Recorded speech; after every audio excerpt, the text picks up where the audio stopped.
Muy buenos días, muy buenas tardes y muy buenas noches. Bienvenidos a otro programa de Pura Virtud, Cine y Literatura. Hoy nos encontramos con nuestro admirado Pablo Undestruction para comentar su último disco, Te quiere todo el mundo. También vamos a hablar de La Síntesis, que es uno de los proyectos contraculturales, podemos decir, más interesantes que hay en España. Vamos a hablar en general de toda su trayectoria, que abarca numerosos ámbitos. Veníamos hablando de tu paso por el teatro también, que yo desconocía. En el último encuentro y primero que tuvimos en persona en Madrid, que me tuviste la amabilidad de invitarme a un concierto, que es el primer concierto de algo que no sea música clásica en el que yo voy en mucho tiempo, pues y me lo pasé estupendamente. Ya solo porque vi algo más que señores mayores cabeceando y teléfonos móviles sonando a destiempo. Me lo pasé realmente bien. Hubo algún momento en el que coreamos un mantra, ¿no? No soy una persona tóxica tal, que fue extraordinario, la verdad, me lo pasé muy bien. Y tuviste la amabilidad de regalarme este libro, que tiene ya 8 años, creo que sale al revés en pantalla. Pero bueno, aún así ahí está, se titula La bestia colmena, que es un buen resumen de los tiempos que vivimos, ¿no? Es la colmena, un tema que ya Erice en su momento hizo, El espíritu de la colmena, que yo creo que tiene significaciones gnósticas incluso si nos ponemos, y tú vas más por el lado apocalíptico, al punto de que algunas de tus profecías, Pablo, se cumplieron. Eres como Philip K. Dick, has soñado un mundo que ha acabado siendo real, ¿no? Con un poco más de pandereta y bandurria, pero sí, por ahí vamos. Una anécdota, hoy estoy grabando el vídeo de Soy una persona tóxica y la lente con la que se está grabando es la lente con la que se hizo la foto del espíritu de la colmena. No me digas. Sí. Pues sincronicidad absoluta. Sí, ¿no? total, porque eso me acabo hace 2 horas me lo han dicho. Sincronicidad absoluta, yo creo que es una de las grandes pelis para mí de todos los tiempos, ¿no? En general. Que también das clase sobre el mundo audiovisual, o sea que imagino que también te interesa mucho el cine. Y te comentaba también antes que viendo tus videoclips tienen algo de cinematográfico. Tienes uno que transcurre como en un ambiente fabril, que me recordaba a Twin Peaks, que es que es una tonada popular que te cantaba tu madre, ¿no? Que habla del mar, que es sobre el amor, precioso. Sí, hay un poco de cine de guerrilla. Siempre me gustaron mucho los videoclips. Bueno, antes que nada, muchas gracias por convidarme. Un gran admirador también de este canal, de tu trabajo. Por eso te invito al concierto y es un placer estar aquí. Y con los vídeos, sí, yo ya viví muy fuertemente la época de MTV como gran programación mental de de varias generaciones. Pero cuando yo era niño y adolescente, yo veía esos videoclips y veía a mis compañeros de clase y digo, coño, viven como si estuvieran en los videoclips de MTV. Y yo siempre tenía como eso ahí en mente. Digo, no, yo quiero hacer eso, pero para como generar mi propio relato y ya que todos vivimos como esos videoclips, por lo menos, bueno, que sea uno que a mí me guste y que me toque y tal.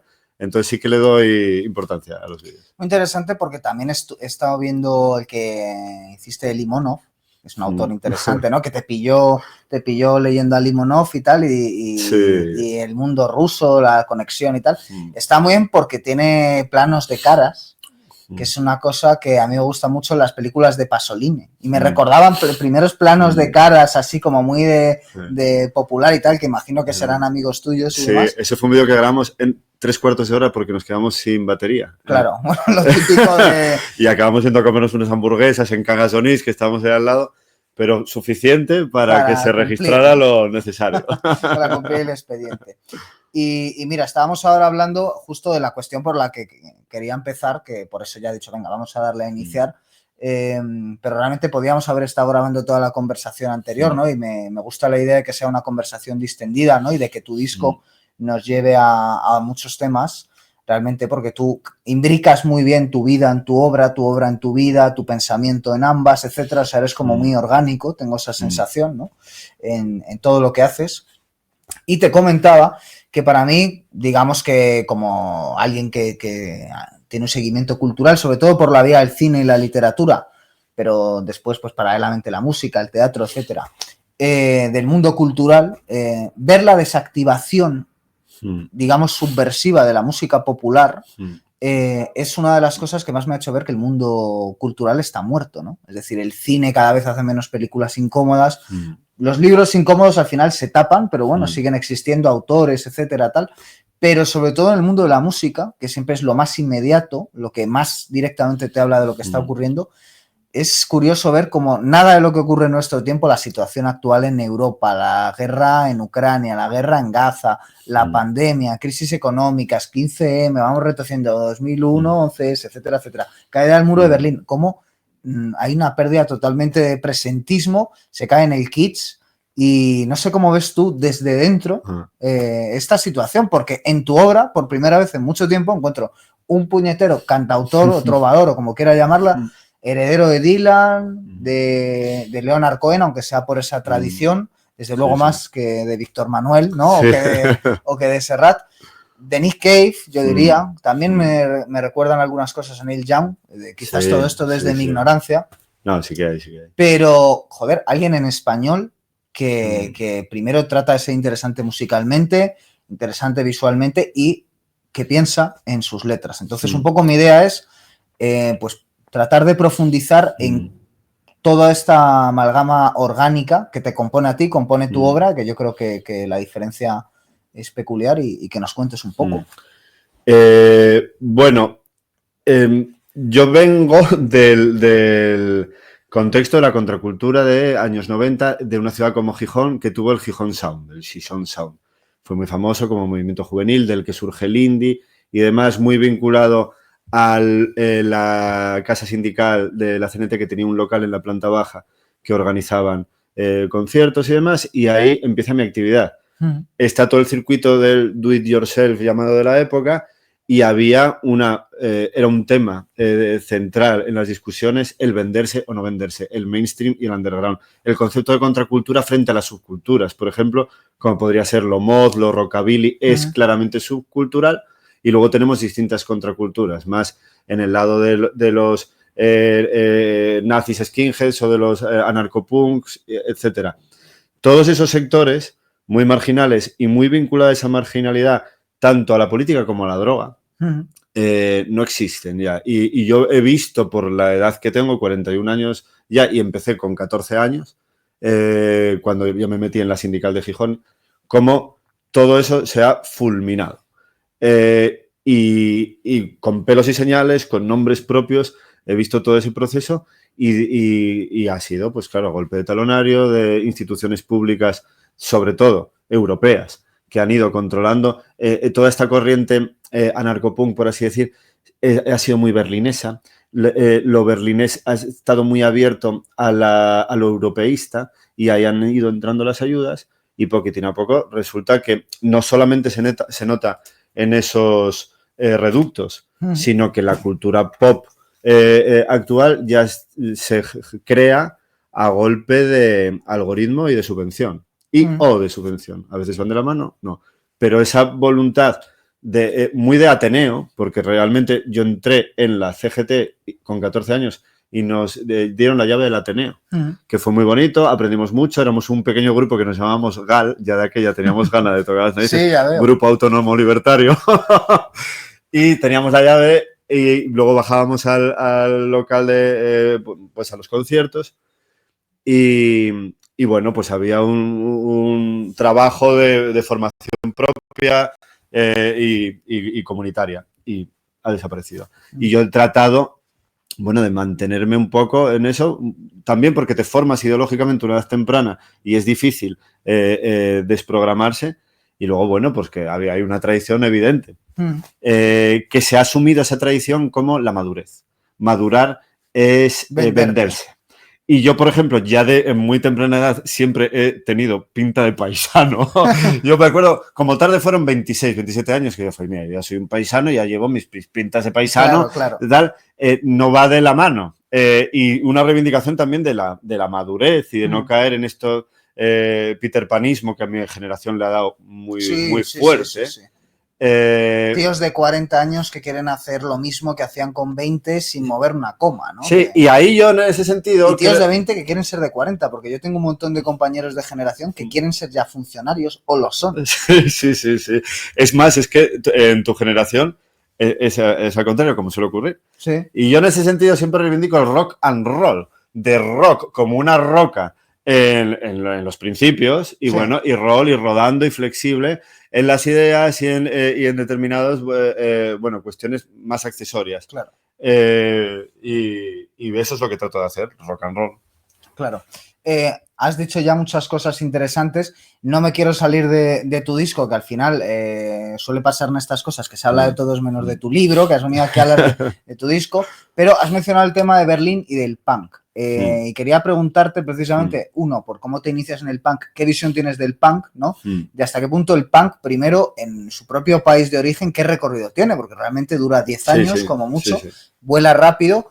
A España llega un subproducto y cómo entiendes tú el punk y cuándo te das cuenta de que el punk ha acabado. Eso por un lado. Y por otro lado, el viaje que tú haces a Berlín, que tengo entendido que es persiguiendo a una dama, ¿no? Como todo trovador, caballero andante, y qué encuentras en Berlín, ¿no? Y qué caída del caballo te tienes ahí, ¿no? Lo del punk, a ver, ya se veía venir, era evidente, pero todavía el cadáver del punk estaba en una fase nutritiva. O sea, todavía te podías comer el cadáver del punk y yo aprendí algo de comerme eso. Era una época también en la que el punk ya se había hibridado con el activismo político. En Asturias teníamos la coña de los asturchales y, por ejemplo, pues el rock radical vasco, hay una hibridación total. Pero en Asturias quedaban el movimiento obrero, que todavía era fuerte. Esta casa sindical estaba al lado de Naval Gijón y en Naval Gijón había batallas campales tremendas. Y eso estaba presente, entonces había una formación política. Y era normal que un chaval, que ahora sería un niño de 14 años, estuviera leyendo a Proudhon, por ejemplo. Claro, a Bakunin, que te gusta mucho. Claro.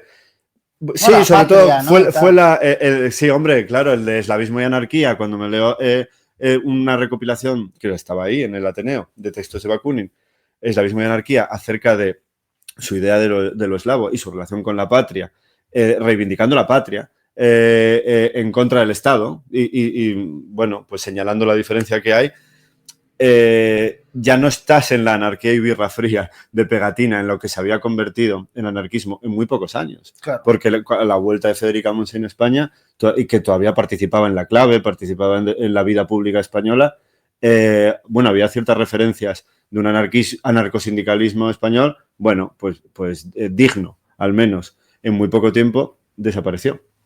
Pero sí, a mí me llamaba la atención. Entonces, bueno, hay algo pudimos rescatar, pero lo interesante para mí, lo que me cambió la ideología y la vida fue el viaje a Berlín.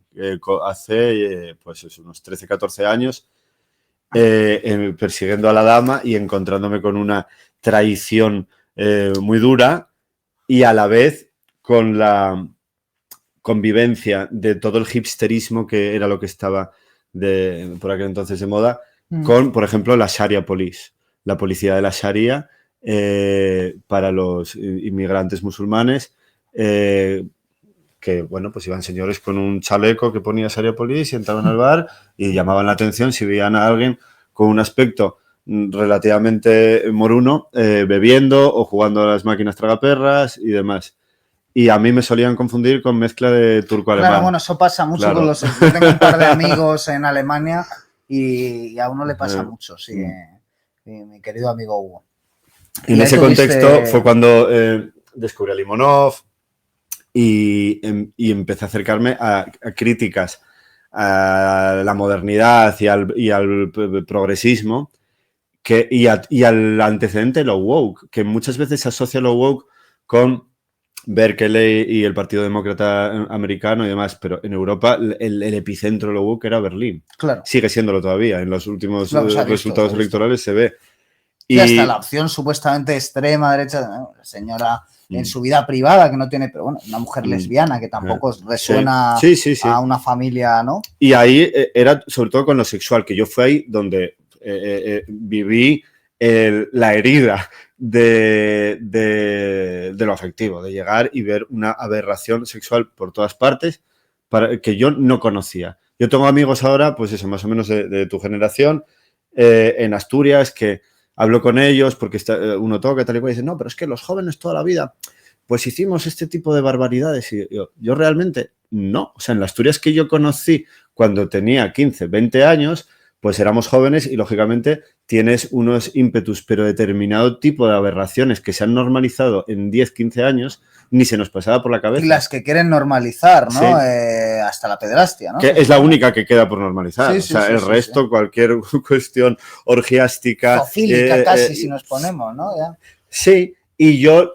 Bueno, pues lo viví en cierta manera en Berlín, vi cosas que no sabía que existían y, sobre todo, la convivencia de eso, una permisividad absoluta, obscena, que hacía hincapié en eso, que fue lo de el principio de Limonov, que me dices que solo perdura el dinero, me dices que solo es sincero el sexo roto y no el amor, fue la conversación con un berlinés, ¿no? Progre, liberal, ¿no? Ultraliberal, especialmente en lo sexual, tratando de convencer a mi amada y a mí de las bondades de esa forma de estar en el mundo. Que probablemente si tú le hubieras querido convencer a él de algo de su vida íntima, hubiera sido un peligroso fascista, ¿no? Hombre, por supuesto. Sin embargo, si hubiera tenido el chaleco de la Sharia Police, no, habría sido un bondadoso. Un aliado. Claro, entonces esas contradicciones, más allá de un juicio de valor, vivir en la contradicción, comulgar con la contradicción y con la hipocresía más mastodóntica y que te dé exactamente igual. Siendo dogmático. Siendo dogmático y tratando de amilanar a todo el que te tosa, lo viví ahí por primera vez y desde entonces ha sido una réplica periódica, cada vez más fuerte, porque primero se reivindicó esa diversidad por medio de las provocaciones, tal y cual, esa tolerancia, como suele ocurrir. Luego se trata de hacer un grupo de poder y de controlar a todos los demás. Entonces, por necesidad, yo que venía de la herencia anarcosindicalista, ideológica y demás, ves un choque, porque en el anarcosindicalismo eso caló hasta atrás. Claro. De hecho, bueno, yo estando en la CNT, cuando fue el acontecimiento de la manada, eso fue años después, que a mí también me llamó mucho la atención como maniobra de ingeniería social o de PSYOP. Una de las grandes, ¿eh? Una de las grandes. Se expulsó al secretario de la CNT de Oviedo, de la Federación Local de Oviedo, que se deshizo la Federación Local de la CNT. Y tardó muchos años. De hecho, no sé si se ha vuelto a rehacer, porque el periódico CNT hizo un artículo que era crítico con lo que estaba ocurriendo desde el feminismo con lo de la manada. Y durante años no se ha podido hablar. Ese artículo era duro, era aguerrido, era en la línea de Félix Rodrigo Mora y compañía. Bueno, la CNT era una organización en la que eso tenía cabida hasta ese momento. Claro. Que se erradicó y se cambió. Y es una organización ya diferente. Entonces, bueno, Berlín para mí sirvió para empezar a plantearme algo más allá de esta división ramplona que de izquierda y derecha y salir del anarquismo y entrar con mucho cariño por lo anarca, pero con mucho recelo por el ismo. En otro estado. Aprovecho para pedirte disculpas a ti y a la audiencia, que estoy resfriado, se habrá notado, y el típico pesado de la tos de los vídeos en este caso es el entrevistador, con lo cual es terrible. Pero es curioso porque yo estoy afán tuyo por el anarquismo, el sindicalismo, me parece muy interesante. Creo que es más difícil, o sea, yo lo conozco porque he estado oyendo los podcasts que tienes, etcétera, de las entrevistas que te han hecho, quiero decir, y me gustaría que nos hablaras de ello, sobre todo en relación al mundo de la agricultura y la ganadería actualmente, ¿no? Porque yo tenía un poco esta idea que he visto que tú conoces mejor que yo seguramente, que es como lo que la industria fue años atrás en España, es decir, el bastión del mundo obrero.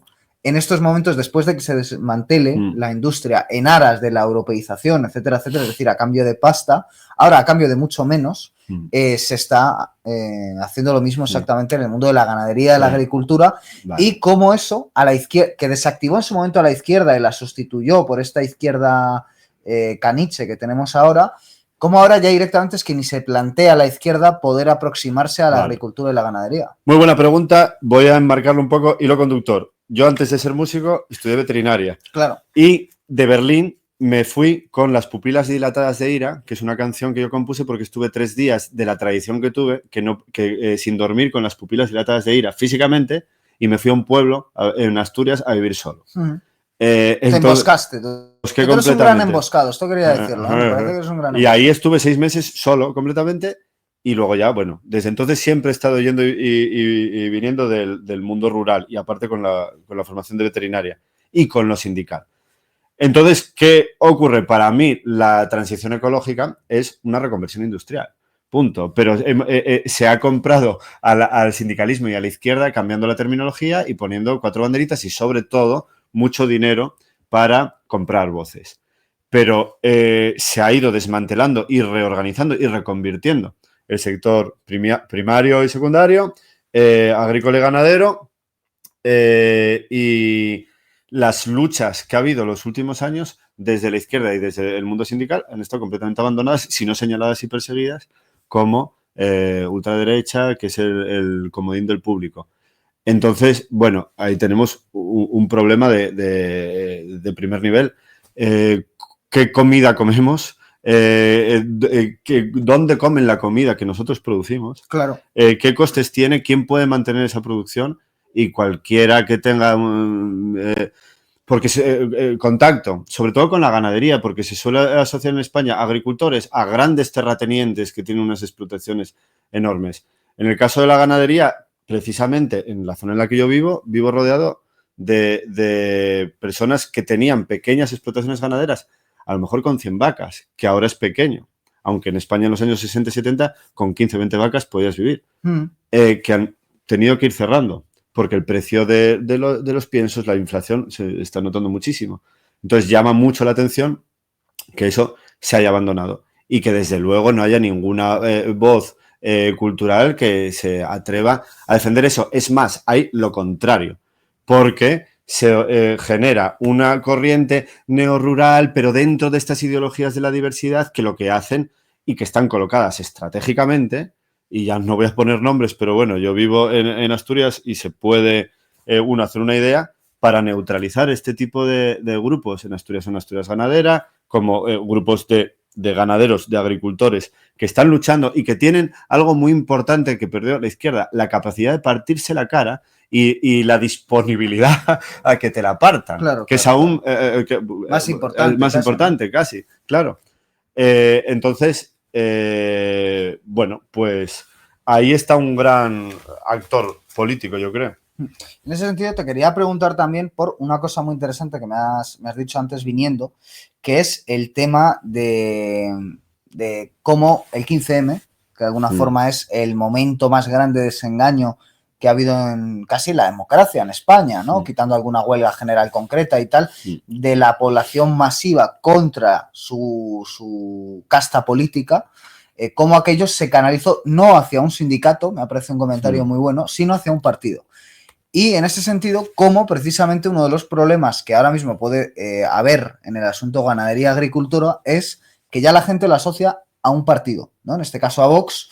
Entonces, si hablas de esto, eres ideológicamente de Vox, y además parece que la única forma de que esto canalice de alguna manera es que Vox va a la manifestación, megáfono en mano, y luego se van a su casa, casoplón de Abascal, etcétera, etcétera, ¿no?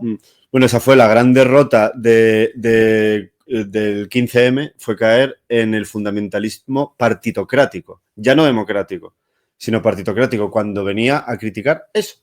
Y el centro del 15M era, lo llaman democracia y no lo es. Yo creo que el problema era que sí lo es, al menos en el sistema partitocrático. Y no vamos a hacer un partido. Vamos a estar desde movimientos sociales, etcétera. Había un punto de naif y había caos. Y Rubalcaba dijo, lo que tenéis que hacer es hacer un partido político. Y fue lo que se hizo. Y fue lo que se hizo por medio de Podemos. Entonces hay una traición a lo que fue el 15M, pero ya no lo que fue el 15M. El 15M pudo aglutinar a todos los grupúsculos izquierdas, algunos pseudo relacionados con lo revolucionario todavía, lo neutralizó completamente y nos metió en la lógica al final del bipartidismo que supuestamente venía a combatir, y de ahí no salimos. Yo por aquel entonces aún estaba en el CNT, que estaba en Tirso de Molina, al lado de Sol, la federación local. Bueno, ¿cómo no se empuja para que se haga, ya no una CNT, pero bueno, un nuevo sindicato que sea capaz de canalizar estas reivindicaciones hacia una lucha que es política, pero que no es partidista, ni está dentro del electoralismo. Bueno, pues eso fue una derrota total y ahora seguimos pagando las consecuencias. Es muy difícil reactivar una lucha sindical desde ahí. En Francia, con los chalecos amarillos, algo se ha hecho. Canadá, los camioneros, Sí, aquellos, sí. que también, yo siempre lo digo, ¿no? Cómo se los neutralizó al final a unos y a otros, fue tremendo, ¿no? Sí. Porque en Francia había de todo en los chalecos amarillos, izquierda, derecha, Sí. y enseguida se les llamó nazis, quiso abusar de antisemitas, etcétera, ¿no? En aquella época todavía estaba el comodín de la ultraderecha, un comodín que ya está caducando y ya empiezan a surgir otras cosas, pero cualquier grupúsculo que saliera de lo que quiere la tecnocracia, finalmente, por aquel entonces era para unos ultraderecha, otros socialcomunista y demás. Estamos entrando en otra fase. Entonces, a mí todo esto me interesa mucho y creo que es importante reivindicar a veces lo llano, lo concreto, la solidaridad más básica, que también es...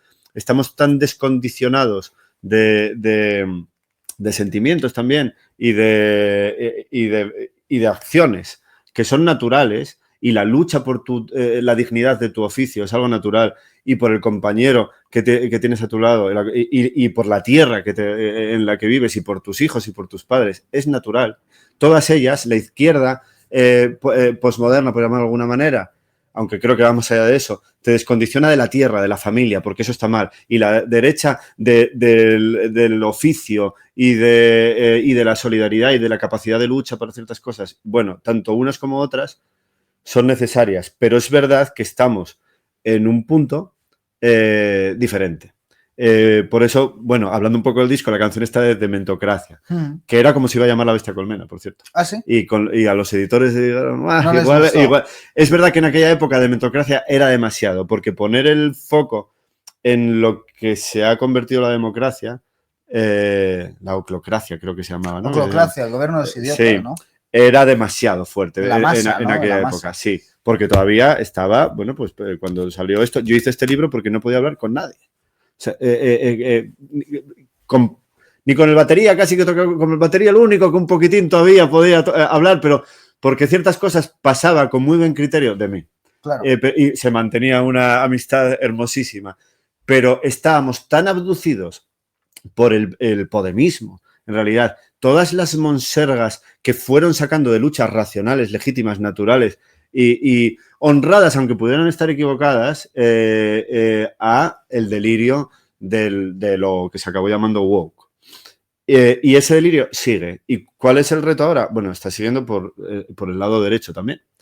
Entonces, una vez más, esta obligación a mantener un poco de honestidad con la conciencia de uno y con la verdad evidente que uno tiene ante sus ojos y sobre todo dentro del corazón, vuelve a exigirnos que si vemos a Elon Musk haciendo el saludo romano, es que está haciendo el saludo romano, hombre, no es que nos está entregando el corazón, es una vez más comulgar con rueda de molino para que nuestro interés de trepar dentro de la escalita de poder de turno no esté por encima, bueno, de unas verdades mínimas y de las evidencias.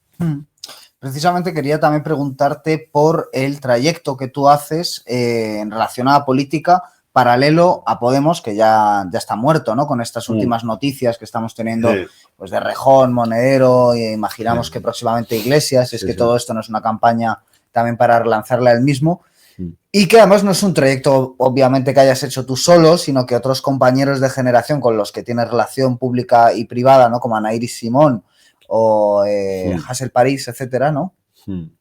Pues también han hecho cada uno desde su ámbito, ¿no? Y tú hiciste el prólogo de Feria, que es uno de los grandes fenómenos editoriales, sobre todo de los últimos años, ¿no? Sobre todo yo creo que el gran fenómeno editorial hecho de abajo arriba, ¿no? Porque al final no venía de un gran grupo ideológico, sino que ha construido un grupo ideológico, que es el rojipardismo, ¿no? Aquí en España con Víctor Lenore también, etcétera, etcétera.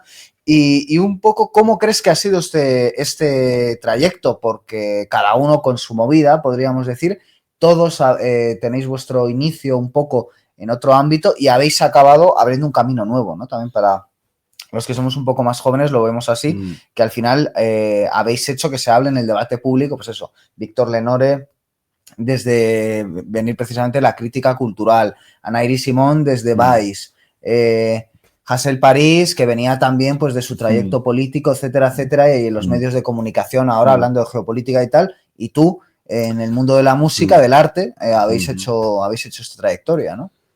Sí, bueno, eso ya estaba presente en los mimbres del 15M de Podemos, la idea de negar el eje izquierda y derecha, desde el principio.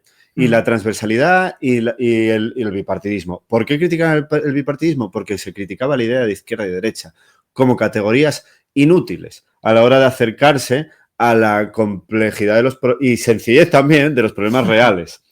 Entonces, simplemente el mantenerse en eso llegó un momento que era incompatible con el electoralismo. Entonces empezó la caza de brujas. Y esa caza de brujas no fue moco de pavo. Yo tengo visto, a mí Monedero, por supuesto, llamándome franquista, diciendo, el problema no es Anaïris, el problema es el prologuista, que es un tipo que reivindica abiertamente el franquismo, porque le salía del pínfano. Te puso el San Benito. Pero bueno, me parece muy bien que una figura tan histriónica como Monedero, pues sus clases que hay alguna en YouTube son un ejercicio de humor patafísico estupendo. Sí, sí, ya no está esa entrevista porque fue cuando ya se enteraron que andaba por ahí revoloteando y empezaron a quitar documentos suyos por ahí.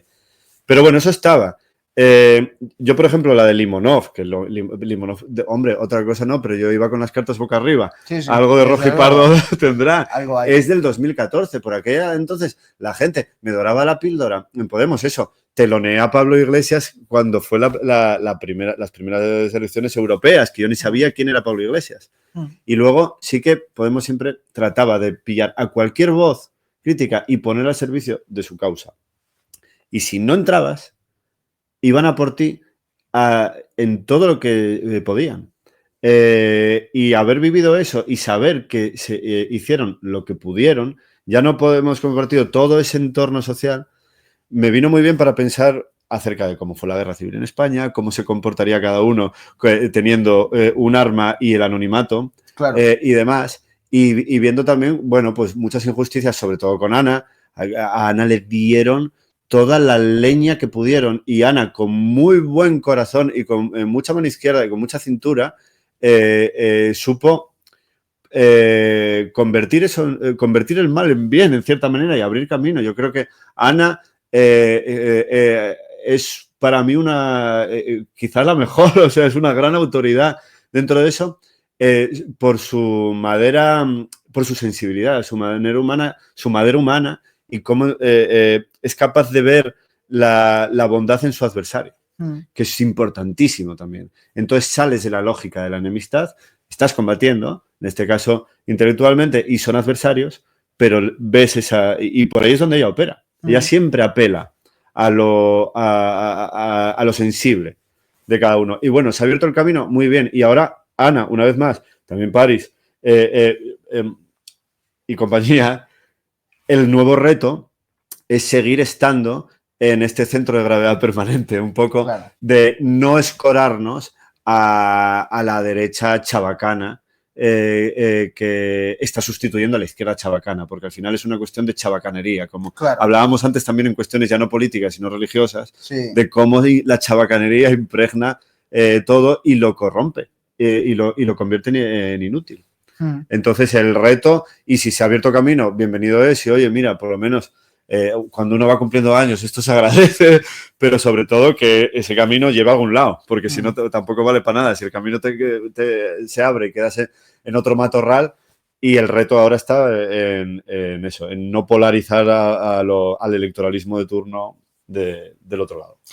Comentabas que estamos en otra fase, vale. Has sacado discos, 6 antes que este es el séptimo, si no me equivoco, en momentos muy distintos de tu vida, por supuesto, de la propia historia cultural de España, donde hemos quemado etapas muy rápido. Has sacado discos hace 8 años, has sacado discos justo después de la pandemia, has sacado discos hará cosa de un año, creo que fue el último. No, hace 3. Después de la pandemia saqué Ultramonte, sí. Que hace 3 ya. Vale. O sea, un disco post-pandémico, cuando estábamos de lleno en el agujero negro, ¿no? Ahora que hablábamos de esto también. Sí, sí. Este es el primer disco que sacas en esta nueva fase y es un pie que pones ahí en este nuevo territorio. al poco de que salga, ¿no? Y todas estas personas que hemos mencionado, cada uno en su circunstancia, también parece que han conseguido crear cada uno un espacio propio, una audiencia, gente que ya está en este nuevo discurso. ¿Cómo ves tú esta nueva fase? Porque has puesto algún mensaje en Twitter que me ha parecido muy interesante. Me parece que tienes una visión muy particular, muy interesante sobre esta cuestión. Estamos viendo, estamos rodeados de apocalipsis. Puede que esté el apocalipsis total, pero al menos apocalipsis libro, ¿no? parciales. ¿No? Bueno, la portada ya es como una especie de Juan de Patmos ahí. Con el Yo amo los picos Europa, que los amo mucho. Tenía una camiseta yo con eso. Sí. Pero al menos es evidente que hay un apocalipsis en todo esto que estamos hablando. La progresía, la izquierda, lo que durante, en realidad, 40 años de pico, después de desde la transición, han tenido el poder total sobre lo cultural y bueno, pues la propiedad del bien. Eso se ha contraatacado desde las otras posiciones y ahora mismo está en lucha. Y muchísima población en España, yo creo que está en una crisis de identidad considerable. Porque la ideología construye de manera muy importante la identidad de cada uno. Entonces, ahí es muy exigente, es un reto enorme el no irnos una vez más al otro polo y no hacer leña del árbol caído y tratar de tener una mínima perspectiva patriótica o comunitaria, hablando desde el lado que quieras, para con eso mantenernos firmes y aunque suene un poco monaguillo, unidos en unos momentos en los que claramente está cambiando el panorama geopolítico. Este mundo multipolar parece que se está encarnando, parece que nuestro polo, que por un lado es el europeo, por otro lado es el hispanoamericano, pero ahora mismo tenemos vínculos fuertes con el europeo, está siendo puesto en entredicho y disputado y requiere, pues dar distintos pasos al frente. Entonces, creo que la situación es tan caótica que precisamente en ese caos hay muchas posibilidades de sacar adelante proyectos que de otra manera serían imposibles. Y que precisamente, aunque parezca inocente y naif, una vez más, es muy importante la valentía de crear realmente, de crear realidades que no existen a día de hoy y que no existen ni siquiera en la imaginación. Por eso es tan importante ese acto imaginativo y esa valentía de proponer y defender lo que uno considera honesto, algo que, por ejemplo, pues una vez más, le vuelvo a dorar la píldora a Ana. Ana lo hace, lo ha hecho muchas veces. Todos tenemos una capacidad de hacerlo. Bueno, pues ahí es donde se tiene que es nuestro mayor capital, yo creo, ahora mismo. Dar pasos en esa dirección. Como hablabas de confusión, que es cierto, yo también lo creo, ¿no? Y hablando en primera persona, además en mi caso, ¿no? O sea, tiempos de confusión donde uno puede dar pasos en falso, pero también, por supuesto, aprender, ¿no? Como siempre que ocurre que te rompes, ¿no? En lo establecido. Creo que es muy interesante también que nos comentes, después de esta experiencia política, la diferencia crucial que hay entre Estado y patria, ¿no? Y sobre todo, un Estado que tampoco hay que desligar del todo de nación, porque la nación al final es un constructo también de arriba abajo y creo que a veces por rechazar los independentismos, que en España es un problema grave, se cae una suerte de nacionalismo castellano, España la construye Castilla de determinada manera, etcétera, etcétera, etcétera, que yo con las raíces que tienes en el folclore de tu tierra y demás, imagino que no te cae demasiado bien y con razón. Entonces, en ese sentido, esos tres términos, patria, Estado, nación, me gustaría que nos comentaras un poco tu visión, porque buscando referentes creo que a veces también por confusión se acaban abrazando falsos ídolos, ¿no? Sí, desde luego. Antes citaba el de Eslavismo y Anarquía de Bakunin, creo que dice, el Estado no es la patria, es la ficción metafísica y jurídica del amor que tienen los trabajadores con la tierra en la que están trabajando. Entonces, ese amor, y el amor es muy manipulable, es lo que luego toma distintas formas también y genera los distintos nacionalismos. pero lo que no se puede, o no se, bueno, se puede hacer de todo, pero creo que deberíamos, a ver, ¿cómo lo manifiesto? Es que es muy complicado, como te lo digo. Te he pasado un marrón. Me has pasado un marrón. Sin deshacer el vínculo natural que tenemos con lo patriótico desde lo sentimental. Para no caer en este ser, pues eso, desarraigado, que no tiene ni Dios, ni patria, ni amo, etcétera, en un momento en el que estoy atascando. Bueno, es que de alguna forma yo creo que primero hay que entender que el Estado está radicalmente contra el pueblo, ¿no? Eso es algo que cuesta mucho ver y que en el caso de Paiporta, no sé cómo lo verás. Sí, claro. Esto claramente, el abandono brutal, ¿no? Y cómo al final ha tenido que ir gente con pala desde la otra punta de España y tú y yo tenemos un amigo que ha ido, etcétera. Claro. Sí, ahí hay una pulsión de supervivencia y hay una indignación natural al ver a lo que te rodea degradado, humillado, violado y prostituido, que despierta un patriotismo que es un patriotismo intuitivo y que no está intelectualizado y no está legislado. Claro. Y no está puesto al servicio de ningún otro interés y de ninguna otra estructura.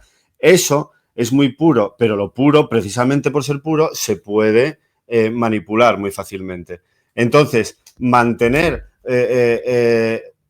un vínculo entre el pueblo con su propia patria, que esté por encima ese vínculo con la patria de cualquier institución, es muy necesario. Igual que es muy necesario mantener un vínculo de la persona con Dios por encima también de cualquier institución, igual que es el vínculo con los amores de cada uno. O sea, esa relación con lo trascendente, con lo puro, no renunciar a la pureza y a la virtud, aunque tú a veces tengas conflictos con ella. Con el nombre, sí. Claro, porque si no cualquier acto creativo y transformador pierde gasolina y pierde y se va, bueno, poniendo al servicio de dioses menores y de causas menores. Entonces, hablando ya de una manera más concreta, los soberanismos, ¿cómo encaramos el problema de la globalización? ¿Cómo encaramos el problema del mundo multipolar sin caer en el derrotismo absoluto al que a veces llevan posiciones, por ejemplo, conspiranoicas y maximalistas? Pues eso te lo pregunto yo a ti. Buena pregunta. Yo estoy también ahí en la diatriba, ¿no? Y no sé muy bien qué decir, ¿no? Porque efectivamente a veces cuando uno cae en el conspiracionismo, ¿no? Tiende a pensar que hay una sinarquía detrás de todo, que todo está controlado y dices, bueno, entonces no hay nada que hacer, ¿no? Pero luego, por otro lado, cuando uno ve ciertamente el caos controlado, ¿no? Por parte de las élites, pero es un caos que a veces también tiene un lado espontáneo en el que uno no puede dejar de ver ventanas de oportunidad, ¿no? Pienso yo. Un poco estamos ahí vale, este caos que estamos viviendo coagula, como también te gusta a veces remarcar, ¿no? El Solvay y el coagula. Ahora que está coagulando todo, ¿hasta qué punto es casual? ¿Hasta qué punto está dirigido? Bueno, pues hay que, como diría Guénon, todo símbolo tiene dos caras que no son incompatibles, aunque sean contradictorias, como lo tenemos todo también en muchas cosas, y de alguna forma hay que cabalgar ahí entre las dos caras, ¿no? Incluso la propia figura de Saturno, que diría Guénon, tiene un lado negativo y un lado positivo, ¿no? Sí. Entonces, en ese sentido, pues hay que, por ejemplo, posicionarse enfrente de un lado de Saturno que está muy presente en esas élites, y por otro lado tampoco hay que olvidar que Saturno pues hay una vertiente positiva de Dios de la Áurea, etcétera, ¿no? Está muy presente en esas élites, pero está muy presente también en nosotros. Y, por ejemplo, en lo que comentabas de Paiporta, ¿cuál es el riesgo ahora, yo creo? Volver a cagarla, como se cagó en el 15M, por ejemplo, sí. Pero que en vez de... O en Ferraz. O en Ferraz, sí, pero eso, que en vez del zoquete que sale del 15M y pervierte algo que viene de un amor puro, de un vínculo, pues eso, con el trabajo, con una idea de justicia casi intuitiva y natural, se ponga el pelo de colores y empiece a cancelarte por Twitter, bueno, no, saque la escopeta y pegue 4 tiros a gente que no se lo merece. Porque ese riesgo cada vez está más cerca. Porque el péndulo ahora va al otro lado y el problema, si es que es problema para el que lo quiera entender así, de la ultraderecha, realmente, es eso, es que hay una capacidad de combate, una predisposición al combate y una capacidad de mancharse las manos de sangre. Y eso, a veces, es ley de vida. Y tampoco las podemos coger con papel de fumar.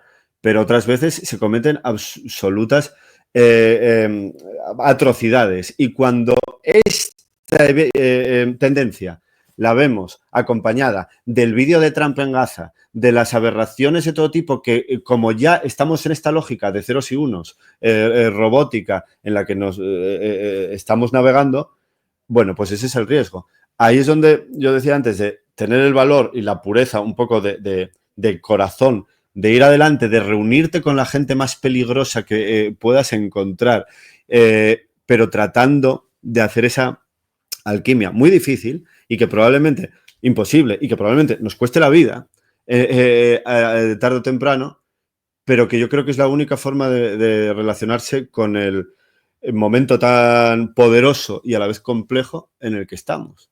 Porque es muy difícil que este momento tan poderoso y tan complejo se quede simplemente estancado. Yo lo veo muy difícil. Es interesante porque antes mencionaba lo de trovador. Yo te considero un trovador primero por obviamente utilizas la música, que es trampa que se te debe encantar y que tengas idea de música, igual que es trampa que Bob Dylan, que canta bastante menos bien que tú, pero etcétera, pues sois buenos poetas. Lo que quiero decir es que sois buenos poetas y para mis amigos poetas que no cantan, pues es una putada que vosotros sepáis cantar, pero bueno, por eso sois trovadores y mi amigo poeta pues es un poeta y ya está, ¿no? Pero al final el poeta, el trovador, habla del amor, ¿no? En definitiva, que obviamente el amor, solemos pensar en el amor romántico, que obviamente pues es muy importante, ¿no? Y es el más carnal junto con los amor familiar, amor amistad, etcétera, que tenemos en la vida, pero el amor es un concepto mucho más trascendente, mucho más profundo, que yo creo que está presente esto en varios temas que tú tienes donde tocas el tema del amor, ¿no?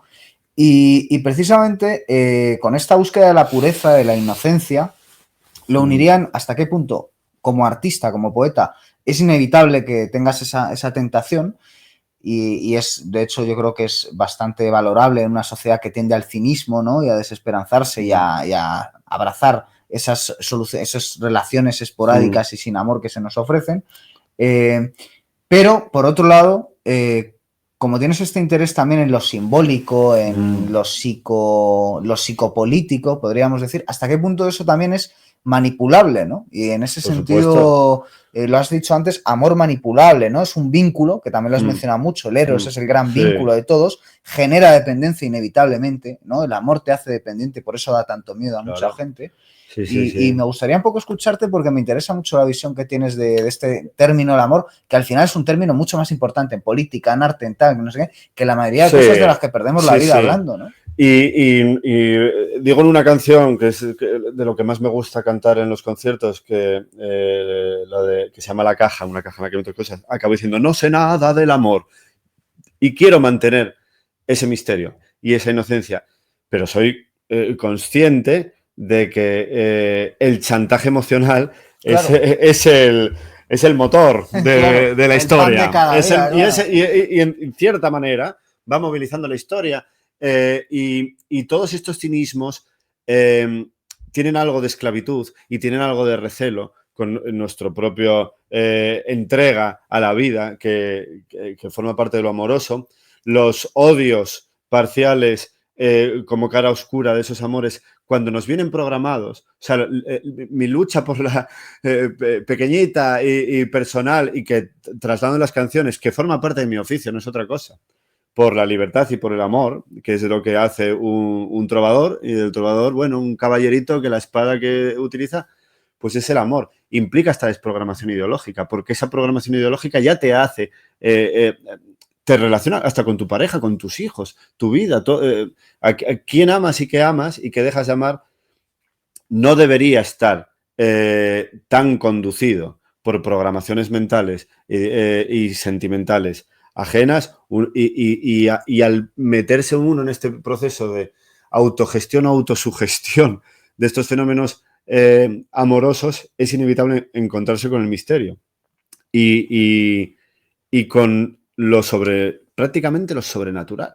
una vez que ya te das cuenta de que amas lo que amas, odias lo que odias por cuestiones que son más o menos políticas, sigues metiéndote cada vez más adentro en una gruta que es horripilante en muchos casos y que exige una soledad y unas transgresiones también que forman parte de la vida de trovador. Por eso no somos monjitas. Claro, claro. Y vas viendo, bueno, pues que estructuras nutren a su vez a las estructuras políticas.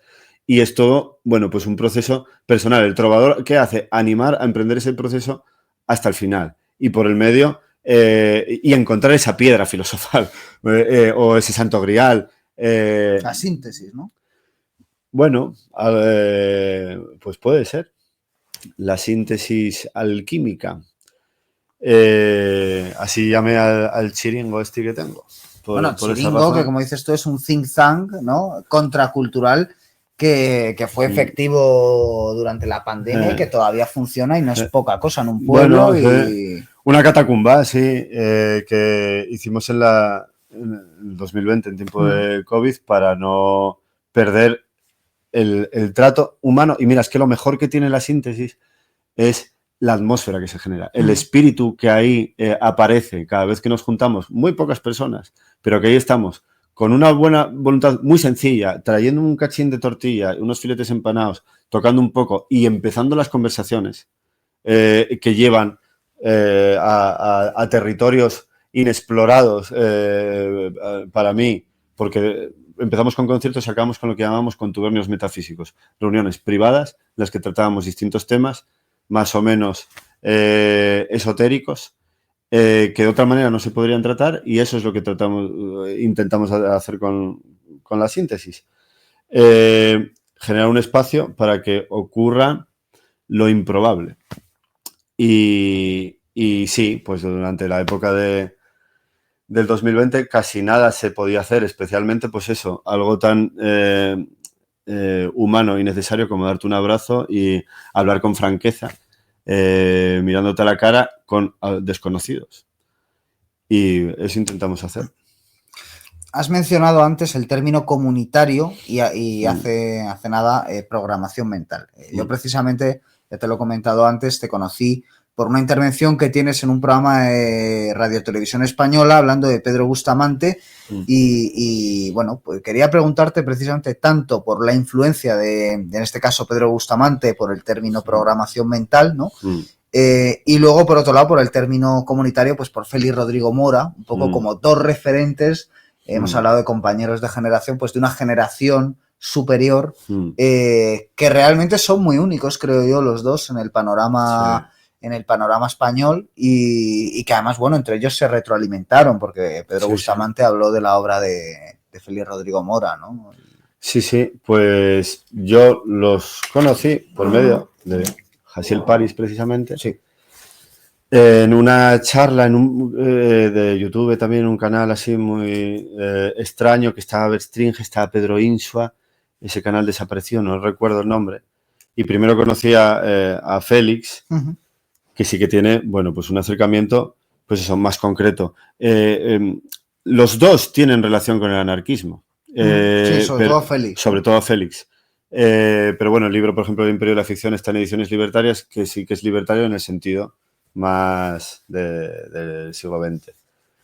Y bueno, creo que son dos pensadores, y en el caso de Félix tiene una labor de activismo, de organización y una valentía única, porque se han expuesto a cancelaciones ya muy serias.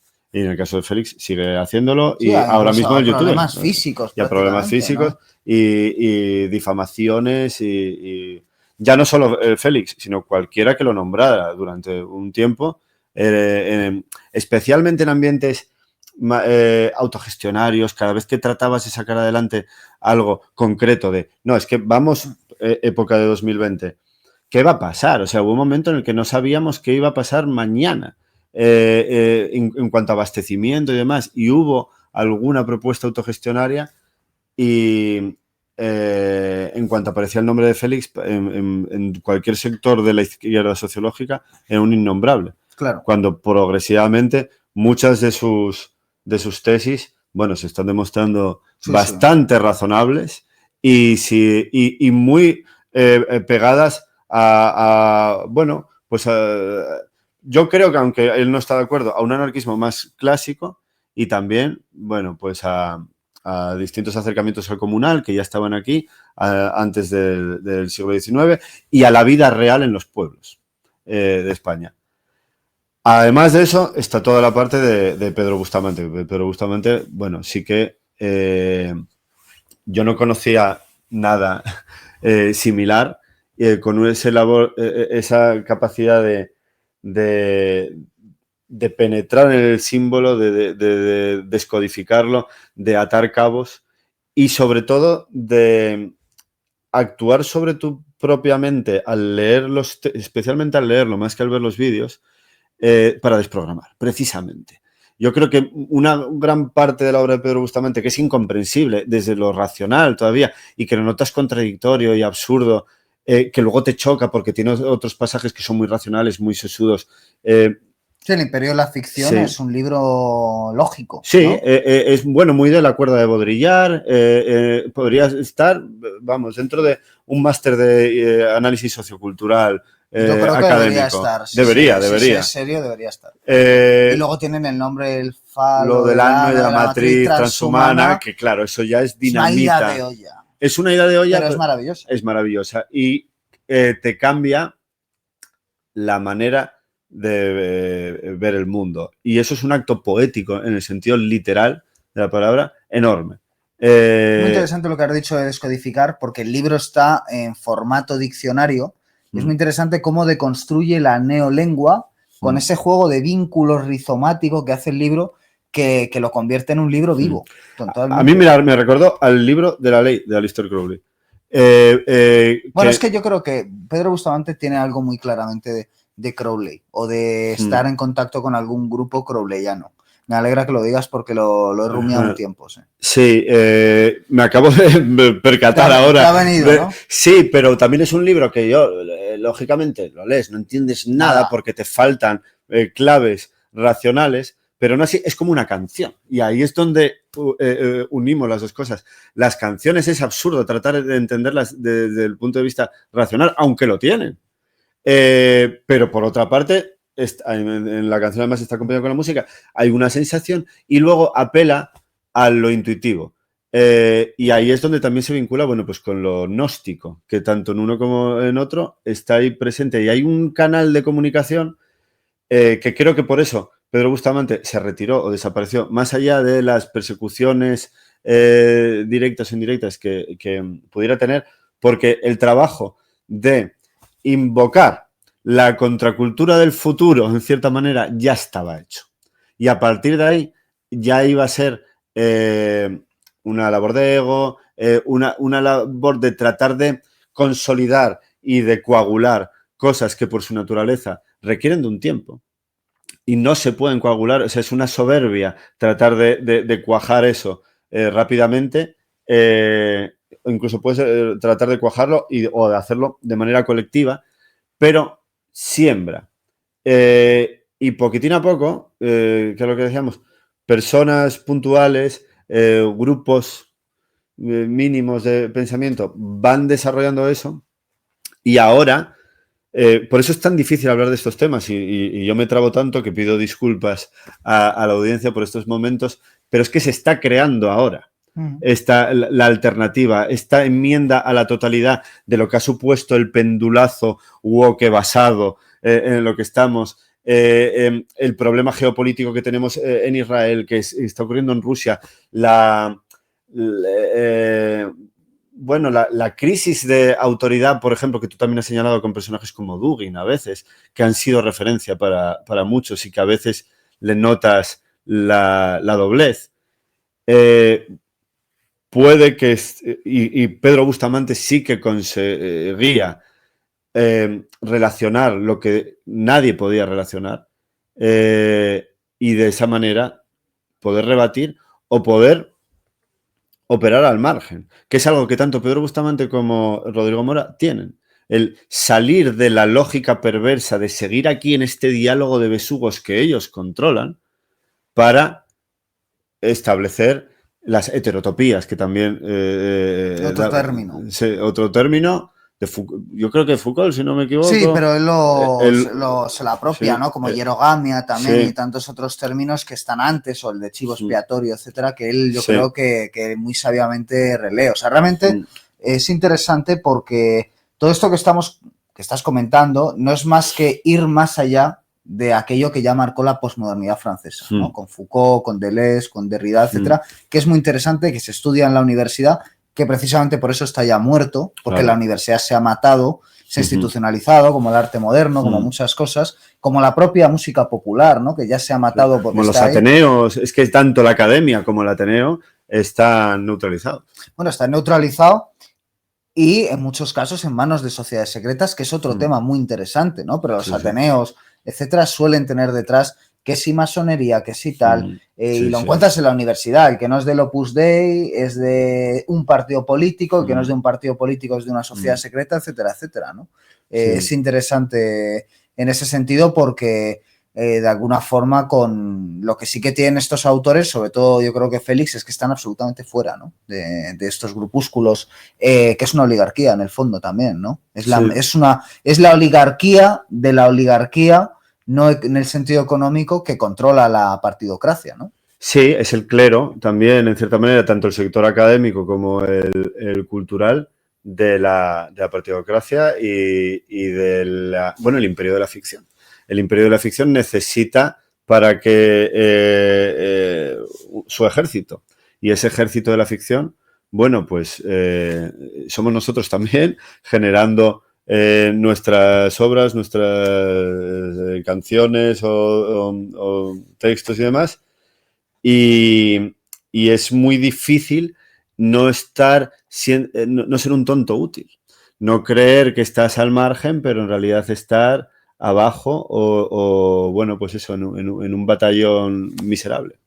Bueno, tú has conseguido una cosa muy difícil, ya por reconducir esta parte final de nuestra conversación, un poco cumplidos todos los ítems, porque es que como tocas tantos temas interesantes y sobre todo hay pocos escritores, ya yendo a tu parte más de poeta, de escritor en este caso, hay pocos escritores que piensen en clave política, en clave geopolítica, en clave teológica, sin pertenecer a camarillas. A mí por eso me interesa mucho tu forma de pensar, porque ya digo, eres muy orgánico, ¿no? En todo eso. Pero ya yendo en la parte final, digamos, a lo musical, me gustaría que nos contaras un poco tu periplo en la música y cómo, estando fuera absolutamente de los canales oficiales industriales, habiendo sufrido una cancelación, habiendo sido asociado primero con un partido político y luego que sí con el franquismo y luego vete tú a saber con qué más que te habrán imputado por ahí, ¿no?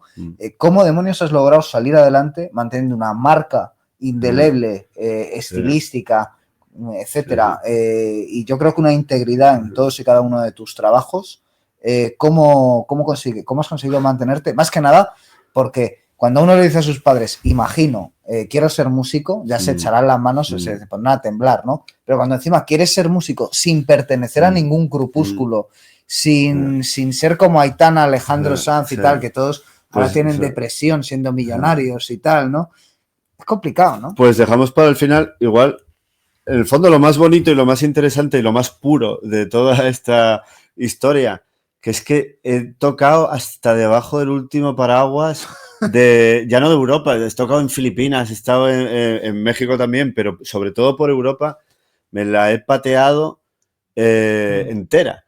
Y lo hice precisamente por amor y siguiendo la búsqueda de esta dama. Y fue muy, muy bonito. Esta dama de la época de lo de Alemania.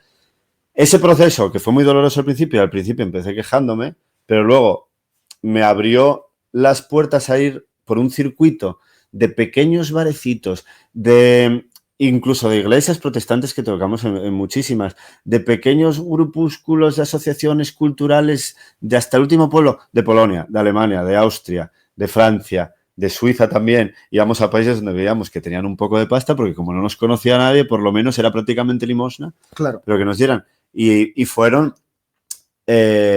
durante los primeros años, 100 conciertos al año por lo menos. Total, yo habré dado 1.500 conciertos. Cada concierto es reunirte con una gente, tomarte unos vinos, hablar hasta las 3 y pico de la mañana y en algunos casos enamorarte también. Claro. Entonces, ese tipo de conocimiento humano que no es muy particular, no es un conocimiento analítico, ese tipo de comunión y de experiencias son las que a mí me han formado a nivel intelectual también, pues mucho de charlas en horas intempestivas y me han permitido salir adelante. Eso, te comentaba antes, estuve 8 años solo de músico. De esos 8 años, 4 o 5 años fue solamente así. Luego, a base de estar ahí empeñando, generé un poquitín de atención, entonces empezaron a llamarme para otro tipo de conciertos. Pero siempre ha sido en esos márgenes. Luego ya, bueno, a lo mejor te entras en una convocatoria estas de girando por salas porque te apunta el manager, pero cosas mínimas. Haber vivido eso para mí es muy importante y lo trato de mantener todo lo que puedo. Cuando fue el 2020 también hice la gira de Girando por Casas y en cuanto salimos del confinamiento me fui por casas de gente en España que di como 40 y pico conciertos y también fue precioso. Claro. En lo más íntimo y también en mantener la fe. En realidad me metí en lo de profesor porque quería estar segurísimo de mí mismo, sobre todo, de que no iba a claudicar y que por muy mal que me vinieran dadas, no iba a acabar comulgando con la rueda de molino. Entonces era profesor y luego estar en la casa, que arreglé como buenamente pude. Es decir, estoy aquí atrincherado porque sé que soy débil.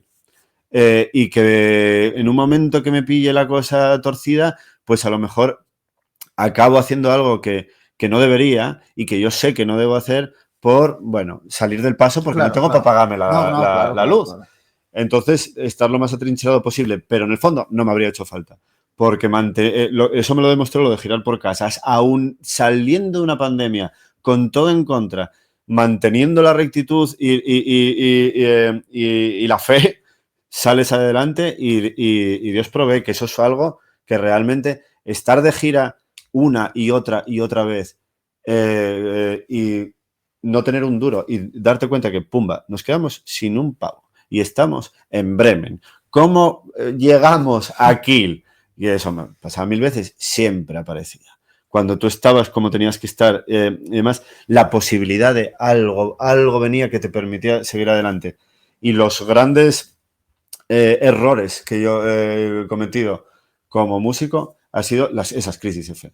Creer realmente que no iba a salir bien, que tenía que amoldarme de alguna manera. O sea, con miedo, ¿no? Digamos, los momentos que yo es lo que noto. Al final es con lo que juega el sistema, hacernos débiles. Supuesto, ¿no? Por supuesto. De hecho, Ébola lo decía muy bien y obviamente todos caemos en eso, que es tengo una familia a la que alimentar. Claro. ¿No? Con eso juega el sistema, con ese argumento que es bastante legítimo, pero al final es donde te pones la carrera. Pero el sistema ha sido tan hábil que en mi generación ni siquiera muchos de nosotros tenemos esa familia que alimentar. Claro. Bueno, es prácticamente imposible, ¿no? A día de hoy, y sobre todo cuando uno no pasa por ciertas ruedas de molino, ¿cómo demonios te van a dar una casa? ¿No? ¿Cómo te van a dar una casa? Porque cada día las exigencias te piden un contrato, etcétera, y cuando tienes cierto tipo de vida, ¿cómo lo haces? ¿No? Bueno, yo ya te conté off the record cómo apareció la mía, pero por algo completamente fuera de cualquier lógica y cuasi mágico. Claro. No hay que perder de vista que los eso milagros, está. ¿No? Sí, y el milagro ocurre cuando tiene que ocurrir y al que le tiene que ocurrir. Claro. Entonces, estar en esa predisposición al milagro no es baladí. Sobre todo no tener el complejo de inferioridad que tuve también pasado de izquierdas. Ya lo decía Kaczynski, ¿no? Uno de los males de la izquierda es el complejo de inferioridad de la persona de izquierdas, que te queda y también tiene su relación con el judio-cristianismo, pero bueno, en cualquier caso, complejo de inferioridad que es no lo merezco. No se trata tampoco de ir de sobrado diciendo lo merezco, pero sí hay que pensar en algunos casos, bueno, sencillamente hay que estar, tampoco merezco estar vivo, sino tampoco merezco haber nacido, tampoco merezco un montón de dones, ¿no? Como diría Chris Christopherson, ¿no? Why me Lord, en aquella famosa canción, y sin embargo las cosas se dan, ¿no? Eso quiere decir también que hay que tener esperanza en que si se han dado ciertas cosas que son bastante imposibles y que uno no merece, pues tampoco hay por qué pensar que esa lógica va a dejar de darse, sencillamente hay que seguir dando gracias y hay que tratar esos dones que uno recibe con el respeto sacro y con la responsabilidad, en vez de con el servilismo de que voy a conservar estos 4 perras que me han caído, ¿no? Pero ahí ya estás en ti, cuando estás poseído y arrebatado, y de todo esto tiene que ver lo que decía antes también, de te metes en la gruta, en esa noche oscura del alma, y de los poderes y de los amores y de los miedos, y vas viendo cómo se componen y vas notando que hay espíritus, entidades y demás que más o menos las animan. La cuestión para mí ahí es el acto creativo. Para mí, cuando yo compongo los discos, cuando en los conciertos, si consigo abrirme al espíritu adecuado, que no sé qué es, o sea, ya estoy poniendo palabras a lo innombrable. Ahí ya no es que yo lo merezca o no lo merezca, es que cuando estás ahí es una cuestión de causalidad. Y sale como tiene que salir dentro de esa lógica en la que estás. El miedo y demás te rebaja el octanaje de ese espíritu, y poco a poco te vas convirtiendo, bueno, pues en el peor de los casos, en una garrapatilla tapada y hombre burbuja que cualquier cosa le aterra. Entonces, bueno, miedo y amor están muy relacionados y de todo eso hemos estado hablando. Y quería preguntarte por tu etapa de profesor, porque tienes, digamos, ya llevas unos cuantos años haciéndolo, pero tienes una visión muy interesante, muy crítica de alguien que está fuera y dentro, que creo que es muy interesante que nos cuentes algo de eso. Sí, o sea, yo doy clase para mantener la labor de trovador, en realidad por miedo, ya llegados a este punto de la conversación, y bueno, pues este perfeccionismo. Entonces, son disciplinas que están muy cerca. También es un arte escénico, porque no solamente es una labor académica, que yo, por ejemplo, podría ser un compositor. No soy compositor, soy trovador, o sea, no sé. Hay una parte de escritura de letra, pero sobre todo de mostrarlo en público, de compartirlo y de ahí hacer una ceremonia. Dar clase tiene mucho de eso también. Y el contacto con gente joven y con la academia. Y ver cómo, bueno, son dos patas muy próximas, el mundo de lo académico y de lo cultural, con problemas muy similares, con una presencia de estructuras ideológicas y las sociedades secretas que tú mencionabas también, tanto en el ámbito privado como en el ámbito público de un pelaje o de otro. Y bueno, yo en lo personal es mi reducto para mi autoformación. O sea, yo voy formándome, trato de compartir con mis alumnos lo mejor que tengo y de la mejor manera posible, lo que implica también el entusiasmo, que es una palabra maravillosa. Sí. Y que muchas veces a mí es lo que... Eso te anima luego. Cuando alguien te da esa transmisión de su entusiasmo personal, tú puedes estar años movido por ese entusiasmo que te ha dado un encuentro de 5 minutos. Sí, totalmente. Entonces, el problema para mí de ser profesor a tiempo completo es que el entusiasmo que yo hago un poco como de vaso comunicante que puedo encontrar en los conciertos, en las giras, en otro tipo de conversaciones, y en lo heterodoxo y transgresor, en cierta manera, mucho profesor a tiempo completo no lo tiene. Entonces, se da un proceso inverso que está muy presente, que es vampírico, que es inverso. Es el profesor, o sea, yo creo que esto vale para muchas profesiones, que no se lo tomen a mal los profesores, que alguna vez me tiene pasado, pero hay algo vampírico. Te muestras, hay un amor-odio por el alumno en el que tú tratas de nutrirte de la juventud del alumno, de la inocencia del alumno. Eso se da mucho en los profesores de lo de nutrirte del alumno, profesores de Podemos que yo he tenido, que se follan a las alumnas, ¿no? Como primer dogma, ¿no? Pues claro, ahí está. Si hay algo de Nosferatu ahí, ¿no? Hombre, claro que lo hay, claro que lo hay. Y la inversa, siempre está ese juego, en la transmisión de algo valioso. Y siempre te puedes enfrentar a eso prostituyéndolo, violándolo, amándolo, tratándolo con el respeto que exige ese amor. Entonces, cuando te enfrentas a personas pues a las que puedes impresionar, que tienen están en un proceso de construcción y demás, ahí se exige un tacto mayor, claramente, que efectivamente muchas veces, precisamente los que más proponen que se tiene que cumplir a rajatabla, pues no lo hacen. Para terminar, quisiera hacerte dos preguntas. Una, no puedo resistirme, porque he vuelto a escuchar la entrevista que hiciste con Gonzalo Rodríguez y me encanta la historia de tu abuelo. Y no sé si nos puedes contar un poco de cómo te marcó tu abuelo, porque me parece que en tu obra está muy imbricado, digamos, tu tierra, las costumbres que tú has mamado de tu familia, de lo que te cantaba tu madre, lo que oías cantar, de las visitas a las zonas más bajas de Gijón, etcétera, etcétera, y esta presencia de tu abuelo que me parece una persona que, por lo que contabas, sin tener ni idea, pero me parece que ya está de vuelta de la época que nosotros estamos empezando, ¿no? Que era más allá de las izquierdas y las derechas, bueno, más allá de guerra, pobreza. Pues es increíble lo que me marca y precisamente el entusiasmo. ¿Cómo se llamaba? Perdona, Faustino. Y de todas las cosas que, bueno, ahora resumo muy brevemente, él vivía en un pueblín muy pequeño del monte asturiano, le echan del colegio, se pone a cuidar las vacas con un amo al que no amaba demasiado, que le daba pan y leche, que era típico en la época, y nada, y ahí estaba como buenamente podía. Empieza la revolución del 34 y tras la revolución él se va con los anarquistas y está antes de la guerra financiando a la CNT y a la FAE, como robando bancos. Luego empieza la guerra y la guerra acaba en el 37 y medio en Asturias. Y él tenía 18 años, entonces, menor de edad. Y ya visteis, o sea, con qué años había empezado a pegar tiros. El copiloto del camión era su tío, que lo salva y pasa al bando nacional.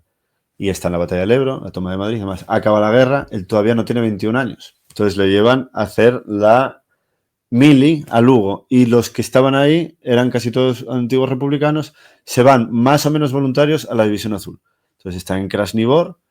En Krasnivor, ya lo digo de carrerilla, pero es que son tantas cosas que es tremendo. Es increíble. Es tremendo. En Krasnivor gana 2 cruces de hierro. Una de ellas porque le tiran a una fosa común que tenía las placas de la metralla en la calva. Yo me acuerdo de pequeño todavía, de la que sale, se echa un compañero al hombro y se salvan los dos. Y él, de todo esto, no me contó nada. Esto mi abuela y mi padre. También de esa generación. Mi abuelo, lo único que contaba, después de esto volvió a Asturias y le metieron en la cárcel, y acabo, ya digo la anécdota, por desertor, porque volvió a Asturias, no quiso estar en el ejército, se metió en la mina, estando en la mina, le ofrecieron trabajar en la Renfe y lo cogió. Y como la Renfe como la mina estaba militarizada, le metieron 1 año en la cárcel por desertor, después de todo ese periplo. Y salió. Qué tremendo. Y él lo único que me decía, abuelito, cuéntame algo de la guerra. En la guerra. Me acuerdo un ruso que vino con nosotros que lo habían liberado desde su punto de vista y se volvió con los soldados españoles a España. Y era muy gracioso porque no sabía pronunciar la C, entonces decía, vamos a Charagocha. Era todo lo que él hablaba de la guerra. Qué bueno, es que eso es muy típico de esa generación que no hablaba de lo que pasó. No, y pues eso, que tenía un corazón y una inocencia y un amor, o sea que no perdió la inocencia. Que no perdió todas estas cuestiones que a mí me obsesionan porque la guerra es otra, el momento histórico es otro y no son comparables los niveles de dureza, pero están en este momento generacional que me toca a mí, en otras dimensiones y para mí siempre ha sido una referencia y yo es verdad que por nostalgia, por echarlo de menos, vete tú a saber por qué misterio, pero siempre lo he tenido como una referencia de cómo puedo estar mínimamente a la altura de la suela de los zapatos de mi abuelo en esta época. y eso impregna lo que intento hacer. Bueno, pues última pregunta es sobre tu relación con lo innombrable, ¿no? Antes hablabas de lo innombrable, lo trascendente. Es una época muy complicada, yo creo, también para esa vía, pero al final, ya no solo a todo artista, obviamente, sino a cualquier ser humano, y más en esta época, yo creo que es lo único que te puede sacar de estar atrapado en el tiempo que nos ha tocado vivir. Es la vertical que te saca de la horizontal de la época en la que estamos arrojados, ¿no? Y si tú tienes ese interés por lo apocalíptico, ¿no? Que está presente en toda tu obra, al final el apocalipsis es una revelación y la revelación es la revelación de siempre de lo mismo, ¿no? De lo divino. ¿Cómo, después de tantos bandazos, cómo entiendes lo divino? Que también es otra cosa a la que decir que me parece una de las voces más interesantes en general para hablar de todos estos temas ahora mismo en España, porque no lo haces tampoco desde ninguna camarilla concreta, ¿no? Y para mí eso le da mucho valor a todo lo que puedas decirnos. Pues es que pues puedo decir muy poco. Y viene cuando viene. Yo es verdad que noto momentos de entusiasmo y entrega absoluta también en el verbo, precisamente. Y hay partes de los evangelios cristianos que a mí me atraviesan y noto precisamente pues eso, que Dios puede ser un niño meao y cagao, completamente frágil y ahí tener una trascendencia enorme y esta es verdad y esta vida, no tener la verdad intelectual, racional, ni la vida sentimental, poder alinearlas, esta luz y el calor del que habla Gonzalo.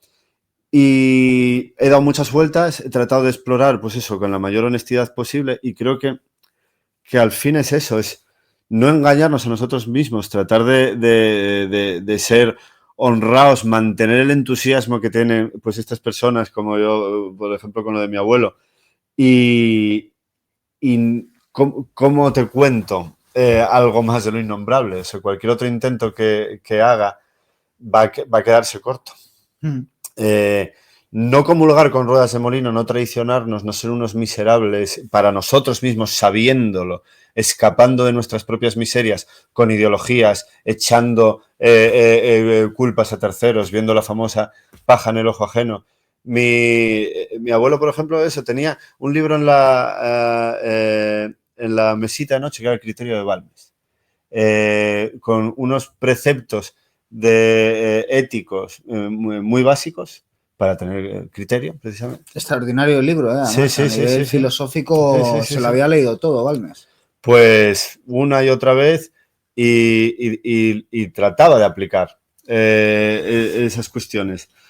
Entonces, que cada santo aguante su vela. Cada santo con su criterio, ¿no? Con su criterio. Efectivamente. Pues Pablo, ha sido un gusto que vengas aquí y un honor a casa a hablar de tu nuevo disco, que esperemos que tenga muchísima fortuna en este nuevo cambio de paradigma en el que estamos, que ya, ojalá y caigan ya todas esas viejas gárgolas de la cultura musical española y la música pues no sea solo una cosa muerta, haya que leer a Simon Reynolds hablando de la retromanía, de la futuromanía, sino que de una vez se pueda ir con gusto a comprar un disco a una tienda, que yo tengo ganas de hacerme con el tuyo y espero que también las personas que hayan podido seguir la charla, porque al final pues esto está muy bien conocerte, pero si no se sabe que eres músico y que tocas música, pues te estás perdiendo la parte importante de Pablo on Destruction, ¿no? Bueno, hemos contado aquí nuestras cosas. Claro, es una charla de aquí amistosa con una cámara muy interesante, pero lo importante es la excepcionalidad de que eres un músico tremendo. Así que de verdad, muchas gracias a ti. Y bueno, volveremos pronto con más programas aquí en Pura Virtud, Cine y Literatura. Hasta pronto.